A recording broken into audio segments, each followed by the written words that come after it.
సొంత బాధలు తప్ప ఇతరుల గురించి పట్టించుకునే రోజులు పోయాయి. ఎవరైనా సమస్యలో చిక్కుకున్నా, ఇబ్బందులు పడుతున్నా అయ్యో పాపమని నిట్టూర్చి ఊరుకుంటారు మరికొందరు. అయితే ఆయన మాత్రం ప్రజల సమస్యను, గ్రామ ఇబ్బందులను తనదిగా భావిస్తారు. సాటి మనిషిగా అధికారులు, పాలకుల దృష్టికి తీసుకెళ్తారు. జనం సమస్యలపై 24 ఏళ్లుగా అలుపెరగక గలం వినిపిస్తున్నారు. సామాజిక బాధ్యతగా 1000కి పైగా వినతులు సమర్పించి మంచి మనస్సు చాటుకున్నారు. ఇంతకీ ఎవరా అర్జీదారు? దీని వెనుకున్న ఉద్దేశమేంటో చూద్దాం. ఈయన పేరు కోసూరు రామాంజనేయులు. స్వగ్రామం కృష్ణా జిల్లా మోపిదేవి మండలం కోసూరువారిపాలెం. గతంలో ఉప సర్పంచ్గా పనిచేశారు. వాస్తవానికి ఇప్పుడు ఎలాంటి పదవీ లేకపోయినా ప్రజా సమస్యల పరిష్కారానికి నిత్యం పరితపిస్తున్నారు. ఈయనకు ఎలాంటి సమస్యలు కంటపడినా, చెవిన పడినా వెంటనే అక్కడ వాలిపోతారు. సమస్య పరిష్కారం అయ్యే వరకు అర్జీలు ఇస్తూనే ఉంటారు. 2001 నుంచి ఇప్పటి వరకు మోపిదేవి మండలం, జిల్లాలోని వివిధ సమస్యలపై పరిష్కారం కోరుతూ 1015కు పైగా వినతిపత్రాలను అధికారులు, ప్రజాప్రతినిధులకు అందించి అర్జీదారుగా మారిపోయారు.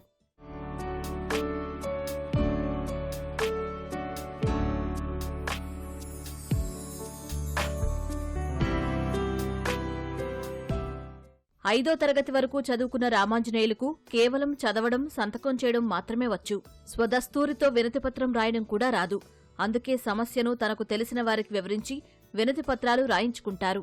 ప్రతి సోమవారం పీజీఆర్ఎస్లో ఇతని అర్జీ ఒక్కటైనా ఉంటుంది. నాయకులు, ఉన్నతాధికారులు గ్రామానికి పర్యటనకు వచ్చినప్పుడు వారిని కలిసి వినతిపత్రాలు అందిస్తూ ఉంటారు. డైల్ యువర్ కార్యక్రమాలను వినియోగించుకుంటున్నారు. హలో ఈనాడు, ఈటీవీలో అనేక సమస్యలపై గళమెత్తి పరిష్కారం అయ్యేలా కృషి చేశారు.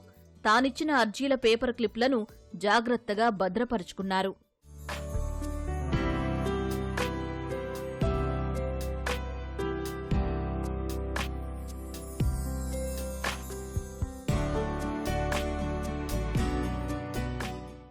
ఒక సమస్యపై 2-3 సార్లు అర్జీలు ఇస్తే పరిష్కారం కాకపోయినా విసుగు చెందకుండా ఫలితం వచ్చే వరకు వినతులు సమర్పించడమే రామాంజనేయులు ప్రత్యేకత.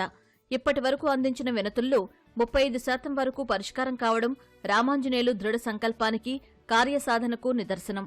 పదవి లేకపోయినా ప్రజా సమస్యలపై నిత్యం పోరాడుతున్నారంటూ రామాంజనేయులపై గ్రామస్తులు ప్రశంసల వర్షం కురిపిస్తున్నారు. మా ఊర్లో కోసూరు రామాంజనేయులు గారు అని ఒక ఉన్నాడు, మాజీ ప్రెసిడెంట్ గారు. ఇటువంటి అర్జీ ఇవ్వాలన్నా ఎమ్మెల్యేనే, ఎంపీ గారి దగ్గరికైనా ముందు తీసుకెళ్తాడు. ఆయనకి కులమత భేదాలు లేవు, పార్టీలో ఉన్న ఫీలింగులు ఉండవు. ఎవరికైనా సరే ఆయన దృష్టికి తీసుకెళ్తే పరిష్కరించేదాకా పోరాడుతూనే ఉంటాడు. అటువంటి వ్యక్తి మా ఊర్లో ఉండేందుకు చాలా గర్వపడుతున్నాము. సమస్యల మీద రామాంజనేయులు గారు నిత్యం పోరాడుతూ ఉంటారు. ఆయన సొంత పనులు వదిలేసి ఊళ్ళో ఏదైనా సమస్య ఉంటే ఎంఆర్ఓ గారి దగ్గరికి, ఎండిఓ గారి దగ్గరికి వెళ్ళి సమస్యల కాగితాలు పెడతా ఉంటారు. ప్రజల సమస్యల మీద అర్జీలు రాసి పెట్టమని అడుగుతూ ఉంటారు.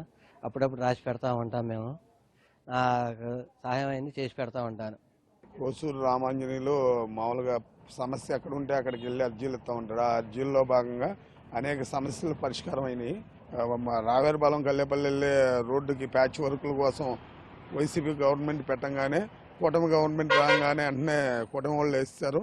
స్కూల్లో వాటర్ ట్యాంక్ అని పెట్టాడు, అది కూడా వెంటనే శాంక్షన్ అయింది. ఆ సమస్య ఎంత మటుకైనా అయ్యేదాకా పోరాడుతూనే ఉంటాడండి. నిత్యం పోరాట యోధుడు కోసూరు రామాంజనేయులు. బాగా ప్రజలకు ఉపయోగపడుతున్నాడండి. ఊరి సమస్యలు, ప్రజల ఇబ్బందుల పరిష్కారం కోసమే అర్జీలు ఇచ్చి ఉడతా భక్తిగా తన వంతు కృషి చేస్తున్నానని రామాంజనేయులు చెబుతున్నారు.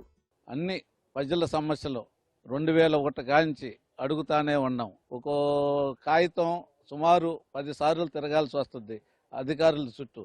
అయినా అవదు. అయినా కలెక్టర్ గారి దృష్టికి తీసుకెళ్తాం, ఎమ్మెల్యే గారి దృష్టికి తీసుకెళ్తాం. ఎంతో ఓర్పుతో ప్రజలకు చెయ్యాలనే తపన, లేకపోతే ఇలా తిరగాల్సిన అవసరం లేదు. 1015 అర్జీలు దాకా ఇచ్చాం. దాంట్లో చాలా వరకు పరిష్కారం అవుతున్నాయి, కొన్ని పరిష్కారం అవుతలేదు. కూటమి ప్రభుత్వం వచ్చిన తర్వాత చాలా వరకు పరిష్కారం అవుతున్నాయి. గతంలో అయ్యాయి కాదు. మాది మీకోసం ఇస్తున్న అర్జీలు ఇస్తున్నామని మాది నెంబరు బ్యాక్ లిస్ట్లో పెట్టారు. బ్యాక్ లిస్ట్లో పెడతాం ఎంతవరకు ధర్మం. హలో ఈనాడులో ఎన్నో సమస్యలు పరిష్కారం అయినాయి. ఈటీవీ ద్వారా కాడ ఎన్నో పరిష్కారం అయినాయి. ఈటీవీ యాజమాన్యానికి ధన్యవాదాలు.